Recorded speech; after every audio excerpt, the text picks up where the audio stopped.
Hey everybody, I'm Jody Vance. And I'm George Affleck.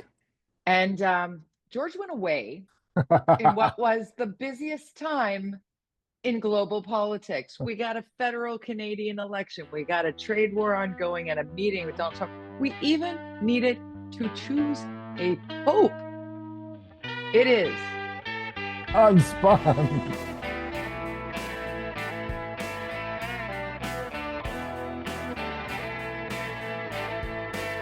Okay, to be fair to my choice of taking some time off, when hasn't it been busy? We've been doing the show Okay, that for is true. That's true. episode 280 and 90, whatever we are, and we have never had a slow week. So if I were to wait for a slow week, I You'd would never never get a leave. break. I'd never get a break. Honestly, ever since the wood chipper, ever since Ever. the legislature, we have literally, I think that was day one for us, wasn't it? It was week The one, yeah. scandal at the ledge. Yeah. Well, Oh, let's dive in the here. good innocent times of wood chipping.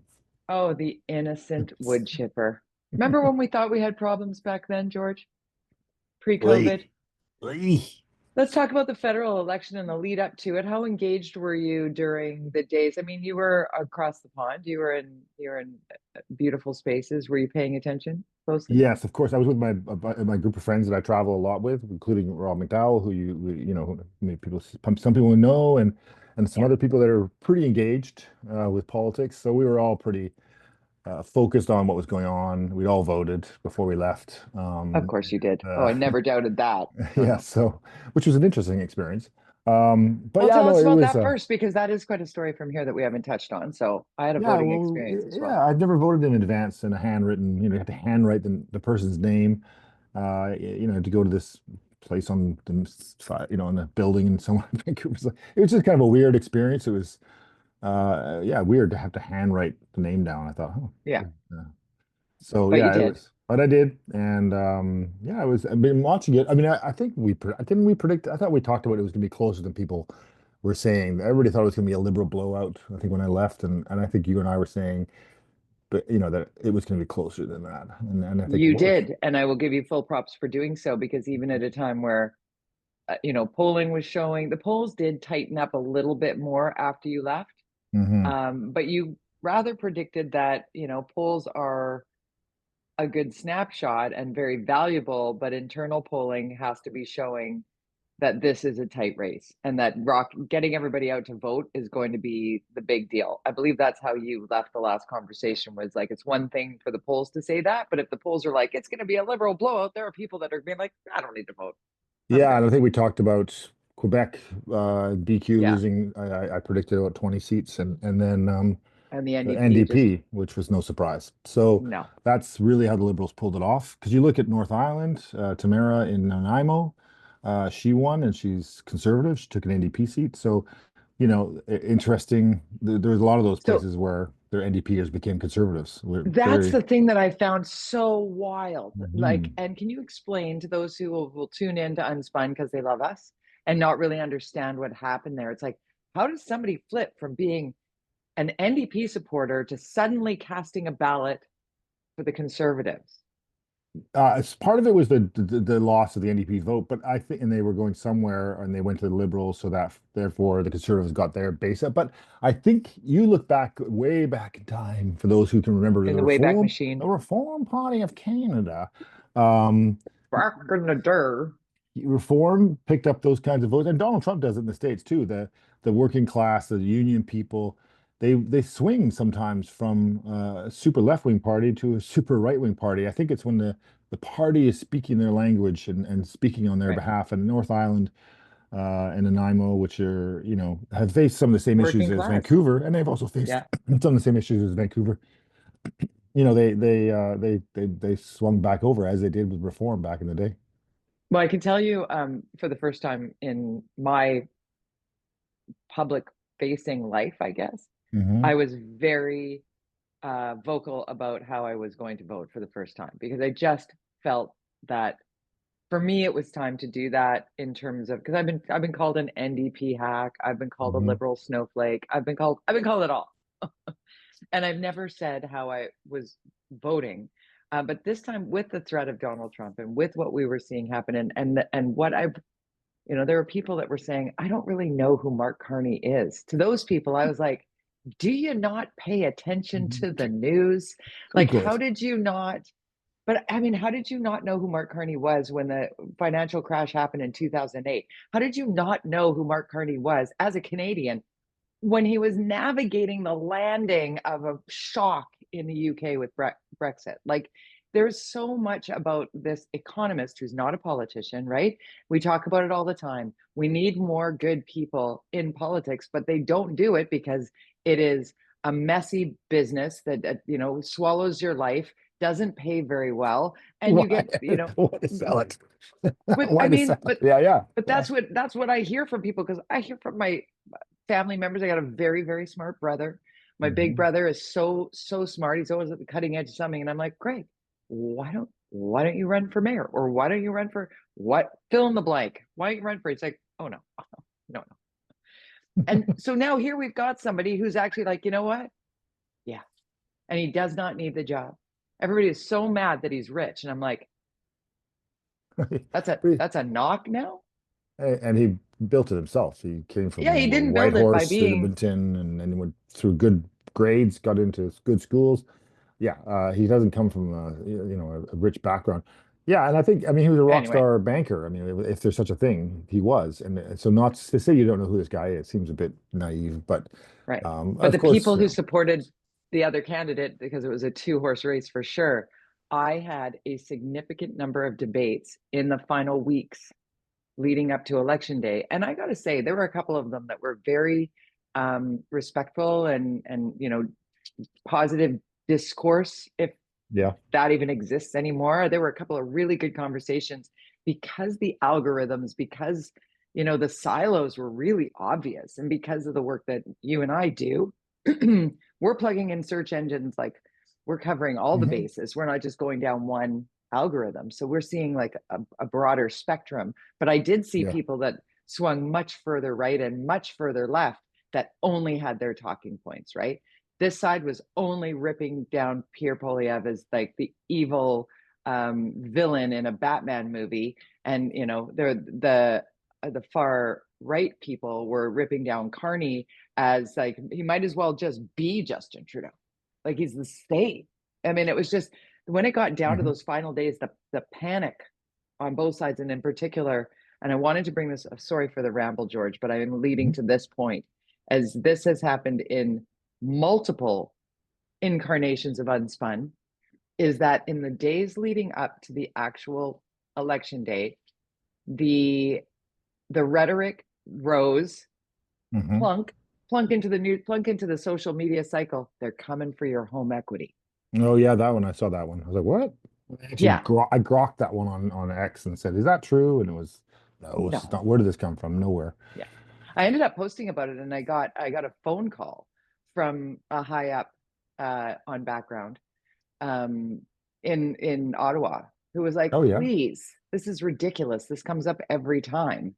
Like that's when you know that the other side has polling that says they're losing, because they need to scare people and like, well, I can't lose my home equity. Hmm. That's it. And I'm like, okay, but if they start talking about it, and this is a lesson for people that don't understand what's going on in the U.S. with all the chaos making, Yeah. the time you spend talking about the thing that you're saying, no, no, no, we're not doing that, is time you're not spending talking about the things that you are going to do. And those things you are going to do are what are the things that are going to get you votes, right? So Yeah. It's the yeah. campaign went crazy, George. It did. It did. I'm still on X a lot, and I find it. And people say how negative X is, and it's true because I had forgotten because I went on election day. I was on X or Twitter, as you like to call Yeah, it. I call it Twitter. Yeah, I know. I'm never giving I in. go back and forth. I say it's still a tweet. Hell, I went, oh, I wonder, I'll go to CBC and just track, see their broadcast on, shoot, oh, yeah. where is it? And they're off X. They've been off X. I forgot they've been off X, and so I find that disappointing. I feel like media should. I don't care what you think about Elon Musk, but you're empowering this platform now for all the right wings. No wonder it's gone super right wing because everybody left. And I'm like, you can post I on all didn't these leave. places. I know you I'm didn't. still there. I didn't. No. I do on Blue Sky once in a while, but Yeah, I generally find X it. is still where the volume is there, and I'm just I just gonna think I just think keep other your media point. need to go back Keep there. They going. need to go back there. People need to go. If you want to fight the fight and get your messages, you can't just leave these places to be focused on by these other special interest groups, because of course they Right. dominate because they dominate the feed. So come back, CBC, do your job and post your content on all platforms. Why are you being biased? I would say that there needs to be a department that is who posts on those social media sites that attacks of that would happen. So it's not an individual, it's not a person that has Yeah, to deal with just the put your shit blowback out of there. it. Yeah, And you don't read the comments. I have people coming to me, have you seen those comments? yeah, And I I'm get like, that too. God, no. Oh my God. Every now and then I'll go through and I'll just block a whole bunch of crazy bots. And I don't care. I don't care. Because the The fact only of the person matter I is, block is Elon Musk. that's the only person you block. Yeah, That's funny. I block people because they love to harass women. I don't know why, but I'm not down. But Blue Sky, on the other side, flip side of that, Blue Sky is I notice people a are bunch of infiltrating it. people high Then fiving each other I about how see, shitty the yeah. other side is, and I'm like, okay, that's great. Everybody agrees here. But I noticed that the Blue Sky is getting a lot of those people infiltrated on the right side of the spectrum are all infiltrating Blue Sky now. So Oh, are they? I'm yeah, not seeing they're, that. I they're guess I'm posted not on on there. often enough. I Right. guess they follow me or something. I'm not sure, but they Oh, probably. probably I probably blocked them all already. Can we talk a little bit now about yeah. the Donald Trump effect?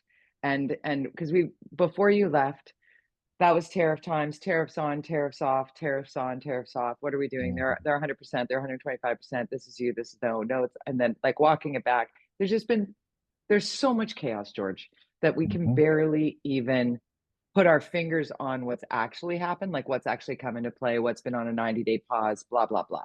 So Yeah. instead of trying to go to the specific thing, let's address the Mark Carney visit because Carney wins the majority, a slim majority, or sorry, minority, um, missing a majority by a very slim margin. Was it 3 seats? Hmm. And so he's prime minister. That's it. We should Hmm. probably start with Pierre Poilievre losing his seat in a fairly embarrassing, resounding way. What do you think? What did you see there? Well, I think that he was caught up in the wave of Quebec, the Quebec anti-conservative. He's in a very interesting riding in Ottawa, which kind of bridges over into Quebec. So I think he got caught up in that a little bit.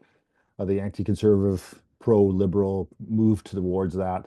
Right. So he had how many people on his ballot? Apparently, The there's this. ridiculous Yeah, 90-person ballot that they had to teach you how to fold it properly or you'd spoil your ballot. And then it took extra long yeah, to count them.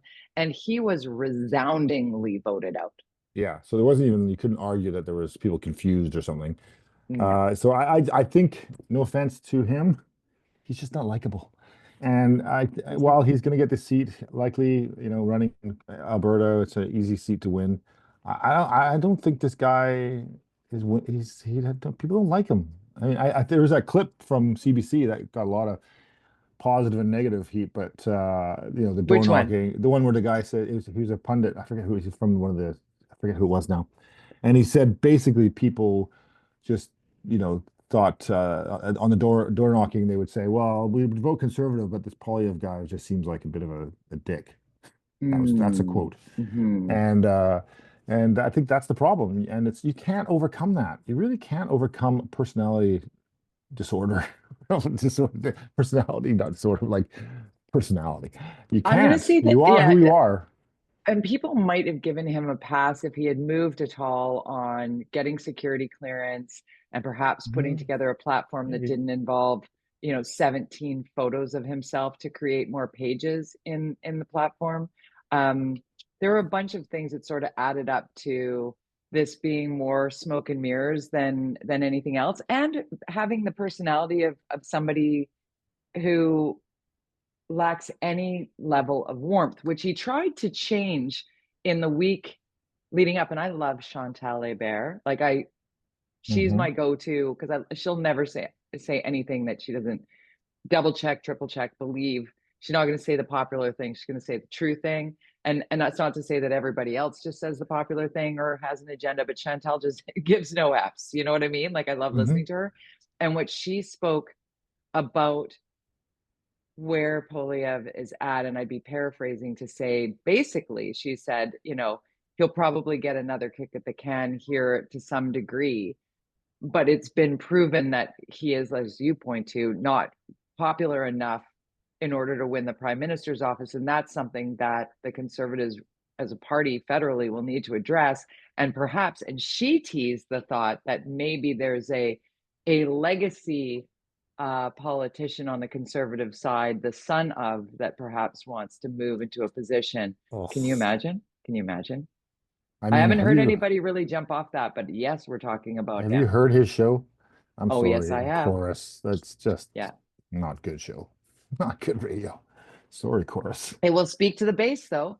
I don't actually hear the show as much as I see. We're talking about Ben Mulroney, and I see what moves on social media.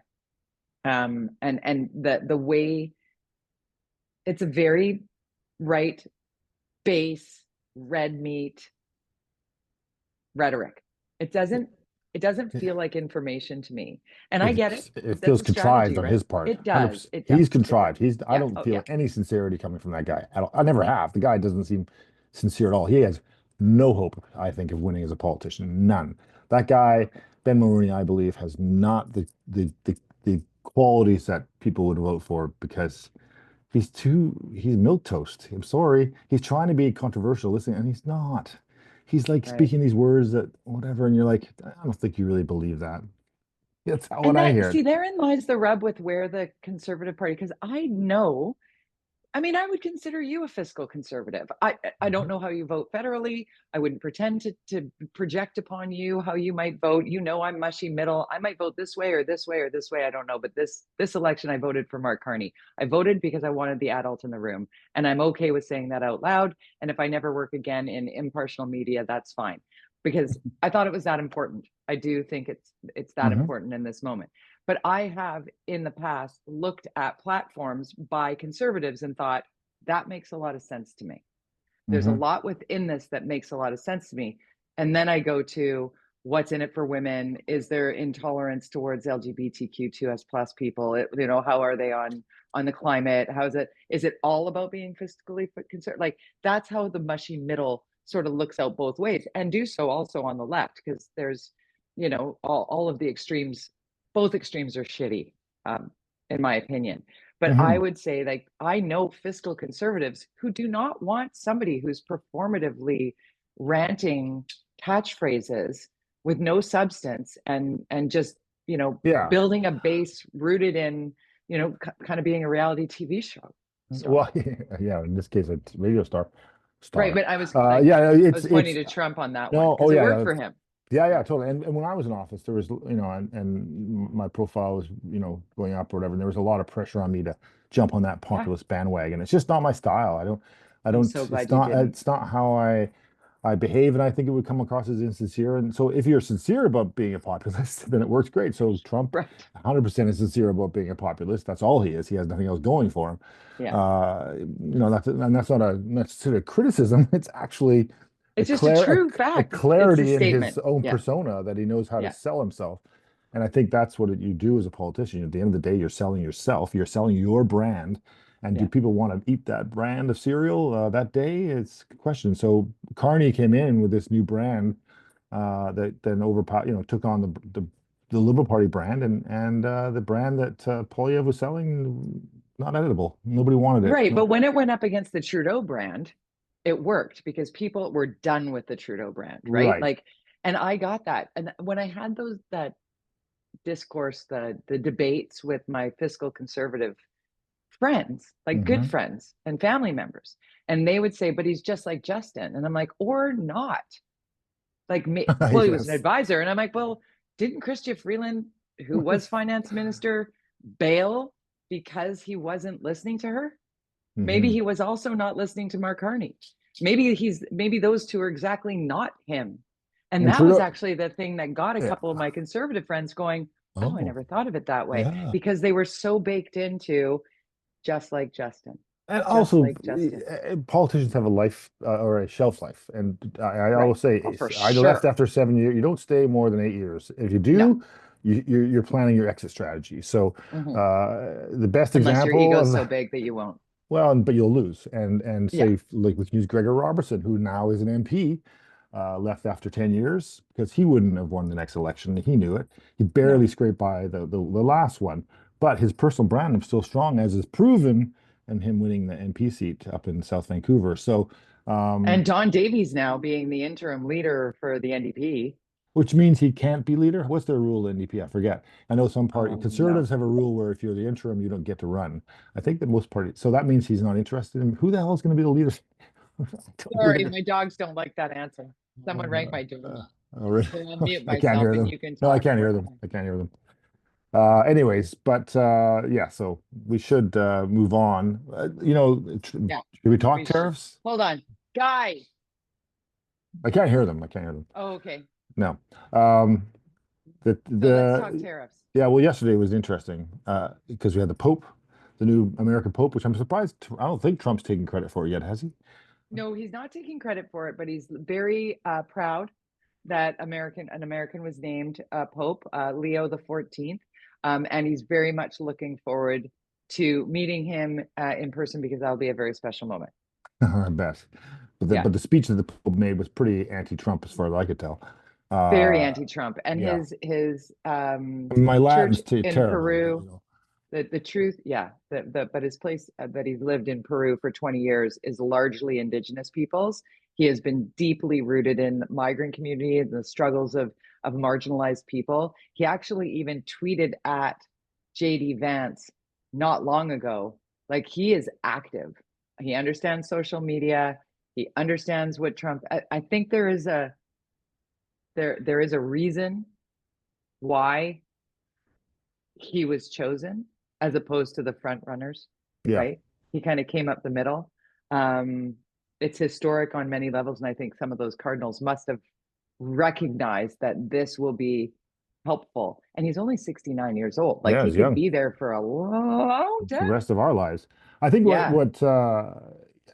by the way, is everybody Catholic now in the world based on the newscasts? Is there any Right. I other? know that was a little extra. There's a lot of 1.7 billion Catholics. There are way more watching Muslim people in this world. a bunch of Yeah. bishops line up and go into a building. That was exciting I know. TV. But the worst thing for Trump was that it blew the wind out of his sails on his tariff deal Right. with Britain. Which, by the way, I think I talked about this. We talked about this, and I said, maybe it was I can't remember if it was on the show or if it was in real life or wherever. But my feeling has always been that Trump needs a sales tax, right? They need cash. Yes. And so he's trying to find a way to bring in a national sales tax without calling it a national sales tax. So Right. they need 10% sales tax. Basically, that's the math that they need in order to not go bankrupt as a country. They owe so much money, $30 trillion. So they Crazy. need to Getting find worse by the day. they need an Yeah. easy cash cow, like all countries have. But he Without could canceling Medicaid and social services, right? exactly, and without calling Yeah. it a tax, and to blame it on somebody else, not on him. So Right. I still believe that this 10% base, which based on the deal yesterday was the UK, which was 10% basically in UK and 3.5 into the UK. But basically the Americans buy, I think it's less than 3% of the GDP comes from the UK. So it's such ours is what, 15%, 12, Yeah. 15%. Yeah. So it's such a minimal number. And they got 3.5, they were at 1.5, so they went up by 2% in the UK for the stuff they import. And so basically the 10% rule is what we're going to see. I think that's what Canada will get. And at Right. some point we just admit that this is what he's doing. He just needs a And tax. but we're trying to do it now. We all understand as a global community that we just have to be like, thank you, sir. May I have another? Just so it can be a win for Oh my him. God. Fine, That fine. If it's a that win for press you, fine. that press con. I mean, when I compare the meeting with our prime minister and Trump, and then seeing that prime minister of UK, like that was so like, I come know it on, was like dude. kissing the ring really Ah, hard. too much, Too dude. If much. I was a Brit, I'd be like, no, thanks. I mean, he's labor as well, so I'm like, bye. But Yeah. also, you Keir know, Starmer is who we're talking about, right? yeah, Yeah. he's too much. Just for our viewers or listeners at home, the leader, the prime minister, is yeah. Too much. But Too much. interesting to also note on a global scale that the Trump effect has seen left-leaning or moderate center-left governments elected in Australia, Hmm. Germany, Canada, and now a pope. So there is some hope of some semblance of correction after what was a very fast rolling shift to the right on a global scale. The amount of damage, though, that the US president might be able to do upending norms, established 80 years ago, post World War II, just upending everything. The correction on that is going to take a lot. There's going to be a generation of people who suffer. And interestingly enough, it's going to probably be boomers, the people that are going to be, aging in this next 4, 5, 6, 7, 8 years, because it's going to take, we got, 1,346 days, 5 hours, 20 minutes, and 30 seconds left of US presidential. Well, that There's you know actually of. That you know of. there's a, well, he's actually saying out loud now that he's not going for a third term. Because he'll be dead of old age. Oh my God. But will it be Donald Jr.? Do we just hand off hats now? Red hats? Okay, got Yeah. to ask about things Oh. locally. I know we're going to talk more about all of those things on Funny this though, podcast. what is this family thing? None of my kids want to get into politics. You never know though. Evelyn got into marketing, so hey, it's possible the family Right. business. Oh, I have to talk to you about marketing, by the way. I need some curved communications help. Okay. I do. No, that's not a plug. All Well, I right. guess it kind of is. Kind of is. Let's get back to Vancouver and this police barrage. Is that Yeah, what the they were five calling? mysterious $5 million. Okay, so because I just got a handle on this today, and so this extra $5 million was spent by the police on this what they're called the something barrage of the Downtown Eastside, Downtown Eastside barrage. Basically, extra policing on the Downtown Eastside. That's to simplify it. But there's apparently there's CTV. I think it was where they did some investigation and I found no evidence of any approval of this extra 5 million by the police board in Vancouver. The police board oversees the police. They make decisions on the budgets and then they send them to the council to vote on them, and then that's how it works. But Right. the chair of the yeah, Massive budget yes, that just yeah, went big up. review. And the chair of the police board, excuse me, is of course the mayor. But so he's going, I don't know, I don't remember this 5 million now. I don't know where. I don't Sorry, remember. the accountant, the guy that No, this is is the like mayor on top going, of it all. five That's what I million, mean. But yeah. isn't he an Oh accountant? yeah, he's our CGA, our mayor and CGA. Yeah.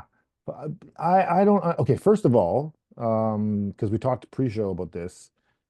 Okay, the goal of this $5 million, from what I understand, was to do a bit of cleanup, and which, contrary, makes a lot of people in the downtown east side and a lot of activists angry. They don't like that police Sweeps. presence, the Yeah, they don't sweeps, want all that's sweeps. Yeah. evil. But you were down there, and I've seen some footage. Okay, Yeah, yeah. Okay, so I used to so commute through there. I would commute on my way to work for years. I would drive through the downtown east side. It's just the route. And I would, and I've done stories down there, et cetera, et cetera, et cetera. We've all watched it, going from a place that used to be where we would all shop. We go to the Woodward's food floor and walk down Hastings Street and go to the meat shop and go go and have a nice bite to eat. It became a place where largely the community would avoid because it was ghettoized and a war zone and dangerous. mhm, And it just was dangerous for the people who had to live there and dangerous for the people that would move through it. And even driving through it, like there's a reason why it's 30 kilometers an hour, because there are people who are unaware of their circumstances roaming into the streets. We hear of people being struck all the time. mhm, So with that in mind, I had friends in town who were business or who were journalism types, and we had lunch over at Hastings and Clark. And I said, yeah, well, we're going to drive back to the west side. And they said, would you mind driving down Hastings Street? Because we've never experienced it. And we want to know if the headlines are true. Then I'm like, well, I mean, brace yourself, guys, because this is humanity and it's sad and it's awful. And so I'm like, fine, we'll drive through. I don't like doing it like it's performative. I don't want to right. be It's like a like, look at these poor people, yeah, right? Like, Disneyfication ew, ew. of yeah, yeah. Yeah, it was more of an educational thing. Like they were actually wanting to Uh-huh. know so that when reporting about it, they could have had eyes on it. They're not from Vancouver. So we drove through, and I was surprised at the level of cleanliness, the reduction in that sort of flea market vibe and the piles of things that cause a fire hazard. And I'm rooting for the people on the downtown east side, and I want people who suffer from mental health issues to get the supports that they need. Hopefully that is part of what the downtown east side barrage is. It doesn't sound like it has a lot of support to it, but maybe that's within the $5 million. I don't know. But Yeah. aesthetically speaking, George, it looks different down there. I am so confused by this mayor's inability to understand how to take an opportunity and make and ride it. He just blows it every time. Right. Clearly, he's done something here, probably against the rules. This $5 million, he's bullshitting us. He knows about it. I would Okay. say own it, buddy. I would say, yeah, you know what? I did approve this and I did push it through because I'm sick and tired of what's going on in downtown east side, and Right. so is the rest of Vancouver. So yeah, call me on it for sure. Yeah, and go down there and take a look because guess what? It's better for all Yeah. of us. What is the Yeah. problem here? You want me to spend? You want me to fix the city? Sometimes it takes some cash. I did it. Yeah. What's the problem? That's how he should have addressed it, as opposed to being all like, I don't know. There's $5 million. I have no idea. KG. Bullshit. Yeah. Yeah. Bullshit. Let's get the E rating right now. I don't We're understand his thinking. It's like, what do you do? What is, I mean, and transparency is important, and I'm a big believer in it. They could have gone through a process that probably would have worked. And I think that most of Vancouver would support this idea of doing what's happening. And by the way, the process is the engineering department do all the cleaning up of the downtown east side and all that stuff. The problem is they need the support of the police force in order to do their job of cleaning up the streets and doing all right. that stuff. Right. And they haven't had that until clearly now with this extra money, whatever deal was made Wherever it that came behind from. whatever, Yeah. however this process worked, we'll find out eventually, I imagine, with probably good journalism, thank goodness. Thank You goodness. know, I just think that, hey, buddy, Mayor, you haven't had any wins. We'll get onto the park board in a minute, but man, this is a win in Vancouver. I think. I don't think don't stop listening to the downtown east side advocates. That is not the voice of Vancouver. This is a win for you, and the money, people won't care. They won't care about it. They really won't. They'll just say thank you. But he's Need to blown it do, now. everybody understands that doing the things will cost budget. Yes, It and will. now and There's now a reason why he's it pushed hasn't happened away. is because, He's yeah, thrown I it know. out. I know. He's Yeah. basically, it's not me. It's not me. I didn't do it. Okay, then who was it? Who was Okay, it? I'll take credit for it. I did it, everybody. Way to George-Affleck go, did it. George. Thank you. You're You did it. welcome. You're You welcome. did it. Thank you. Now, can you do me a favor and fix the park board, please? Because Kids Pool's opening next Saturday. This this Well just done. pisses me off. Yeah, well done. But you want to know? It's been 5 years. I used to swim every day, Yeah. every single day, from the day it opened to the day it closed. I'd swim a mile a day. Without question, I was there every single day. Since 2020, I've been there 3 times. I can't get in. I Because of can't get the in. And queue this isn't just system, yeah. about me, but I'm talking about my whole community can't get into the pool because the So people who who's book it going there? Oh, people who book it 3 days out yeah. book their spots and then don't use them because they're like, Ugh. oh, I'm online. I'll book that, book that, book that, book that, book that, book that, book that Yeah, back. yeah. And nobody goes.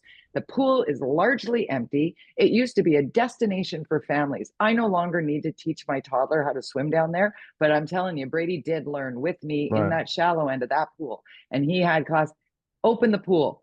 Open. People are Because like, well, it'll you be lined up. Yeah, it will. yeah. You know what? We all got to learn to line up again. Oh my God. First come, first serve. And How actually about we do people that with in concerts too? Like, come yeah. on. Because people in the pool would see the lineups and go, "Oh, I probably should leave now." Right. There's an instinct of I've had my, I've done my and you can only laps. sit out there in that Yeah, exposed sun for so long. I mean, how much exactly, time do I George. need to spend at a pool? It's like the tennis courts. You just go with the weight, and people go, okay. If nobody Yeah, shows up, then you keep playing. If there's people there, that's right. you do your half hour and you get out. To the park board and to Vancouver City Hall, COVID is over. Lift the You could goddamn take COVID restrictions on our outdoor pool that our taxes pay for. I want to go swimming. you I want to go swimming. pulling the mask off the park board. Come on. And I mean, the park board, we're going long. Sorry, we're going long. Park board. David-Eby talked about park board and and the fact that David-Eby, the premier, needs to give Ken Sim, the mayor of Vancouver, the ability to abolish park board, right? Yep. Yesterday in the legislature, David-Eby, post legislature in the scrum, he said the park board keeps falling off the agenda at the ledge because so many of the MLAs are new and they're asking questions and looking to follow procedures, right? But this is the spin, George. I'm just laying it out for you No, just in I love case. it. But he said we're probably not going to get to the park board situation for a while because there are other more pressing things in the legislature and because of the extra time being taken with the rookies in the House. This is where we're at. So basically, the news is that Ken Sim will likely have to run again for mayor on getting rid of the park board. With park board candidates. I mean, you Will know how anybody believe him? the thing is that you and I have been very open about our feeling about the park board, and it's never been necessarily a criticism of the bureaucracy of the park board or the actual whatever governance. It's been the fact that it's just incompetent. Yeah, But that doesn't mean if they did what they were supposed to do, like take care of the parks, or get the funding that they need from the city and all that stuff that when Ken Sim was elected and had full majority on all three levels of government in Vancouver, could have done a lot of different things. he could have done a Instead, lot he of things. chose to do what he did, which was eliminate the park board. And now he's facing, even if it gets approved this year, a lot of the things that he would run on that, would be something that he could point to, because Yeah, there would be savings, there would be efficiencies, there'd be a lot of things that the engineering department could point to, and because they would take over a lot of right. the stuff, absolutely there would be things that would be immediate, but not potentially as fast. Because you're thinking, okay, let's see, NDP decide if they do it in this, either probably maybe the fall session, maybe. Okay, so that means what, January, February, maybe the park board's gone. So now you're going into an election where you've eliminated something that's that people are very passionate about the park board. So I am. you won't have enough time to say, yeah, but I got rid of the park board, but look at all the great stuff we got, because there won't be time to get the great stuff. So he is so No, screwed on this now, that he now has to go into an election, no matter what, whether it's there or not, he's not going to have enough positive things to spin, to right, say that this was the greatest thing ever. But I think EB is basically, and we've talked about this, and I think there's so many legal ramifications of this that we don't know about. That when right. you're in government, there's these in-camera meetings that the lawyers come and talk to you, and they say, you don't do this, don't you? And they could scare the hell out of you. They try to, and I feel like lawyers have too much control over governance, because sometimes you just got to take a risk. You just got to do it. That's an interesting conversation that we should probably have next Thursday. I'd like to delve Yeah. deeper into that with So you. I think the NDP are just gun shy. They're just afraid Yeah, pulling the plug and letting this happen, and because the right. lawyers have said, don't do it, don't do it, don't do it. It's too complicated. It's a mess. It's gonna cause this and that, blah blah blah. It's going to be So like SPS nightmare. yeah, Yeah, exactly. There yeah, you go. yeah, Good yeah. analogy. Oh, crazy. Hmm. Well, I'd like Kids Pool to be available to a generation of kids. So if the park board is listening, and I know you watch us because you love us so much, open the pool. And I mean, open it. Give people a chance to have a pass and go there and be healthy. Enough of this bullshit. I'm Okay, bye. swimming in the right stream with you. That's right. Let's get this done. Nice to see you again. Bye, darling. Bye bye.